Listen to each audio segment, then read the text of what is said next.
ओम नमः शिवाय। नमस्कार दोस्तों, आप समस्त श्रोतागण का आपके यूट्यूब चैनल जीवन अमृत पर हार्दिक अभिनंदन है। आज की वीडियो में हम सुनेंगे उमा महेश्वर व्रत कथा, जो कि भाद्रपद पूर्णिमा के दिन कथा सुनी जाती है और साथ ही आज के दिन माता लक्ष्मी की भी पूजा होती है। तो चलिए बिना देर के इस कथा का आरंभ करते हैं। कथा को पूरी सुनिएगा ताकि इसका आपको कोई लाभ मिल सके। भाद्रपद पूर्णिमा के दिन उमा महेश्वर व्रत करने का विधान है। इसके अलावा इस दिन मां लक्ष्मी की पूजा करने का भी विधान है।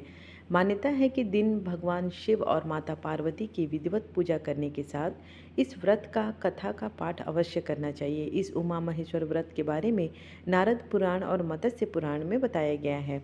पौराणिक कथा के अनुसार एक बार ऋषि दुर्वासा जी ने भगवान शंकर के दर्शन के लिए कैलाश गए जाते हैं, जहां पर उन्होंने शिव शंकर के साथ माता पार्वती के दर्शन करके अति प्रसन्न हुए। इसके साथ ही भगवान शिव ने एक पुष्प ऋषि को दिया, जिन्हें दुर्वासा जी ने बड़े ही प्रेम के साथ स्वीकार कर लेते हैं। शिव शंकर और माता पार्वती के दर्शन के बाद कैलाश से वह निकल जाते हैं। फिर रास्ते में उनका मन विष्णु जी से मिलने के लिए हुआ। ऐसे में उन्होंने अपना रुख श्री हरि से मिलने के लिए विष्णु लोक के लिए कर लिया। ऐसे में रास्ते में उन्हें इंद्रदेव मिल गए। वह इंद्र को देखकर काफ़ी प्रसन्न हुए और उन्हें शिव जी द्वारा भेंट किए हुए पुष्प दिया। लेकिन इंद्रदेव हमेशा अपने पद के कारण अहंकार में रहते थे। ऐसे में उन्होंने वह पुष्प अपने हाथी ऐरावत को पहना दिया। ऐसा देखकर दुर्वासा ऋषि को काफ़ी क्रोध आया। दुर्वासा ऋषि ने क्रोधित होकर इंद्र से कहा कि तुमने महादेव शिव शंकर जी का अपमान किया है।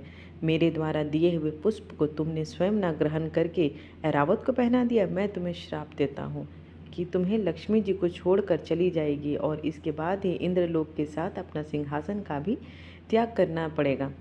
यह सुनकर इंद्र घबरा गए और शासन जाने का डर सताने लगा। ऐसे में उन्होंने तुरंत ही ऋषि दुर्वासा जी के समक्ष हाथ जोड़कर क्षमा याचना की और उनसे इस शाप की मुक्ति का उपाय पूछा।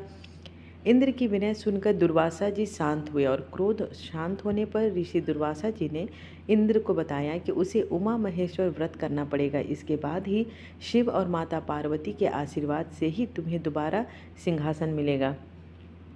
ऐसे में इंद्रदेव से इस व्रत को रखा और शिव और माता पार्वती जी की कृपा से इंद्र को खोया हुआ लोक सिंहासन सहित अन्य चीज़ों की प्राप्ति हो गई। आशा करती हूँ आपको कथा अच्छी लगी हो। अगर अच्छी लगी हो तो लाइक, शेयर एंड सब्सक्राइब करना बिल्कुल ना भूलें, ताकि मेरे आने वाली वीडियोज़ की नोटिफिकेशंस आपको मिल सके।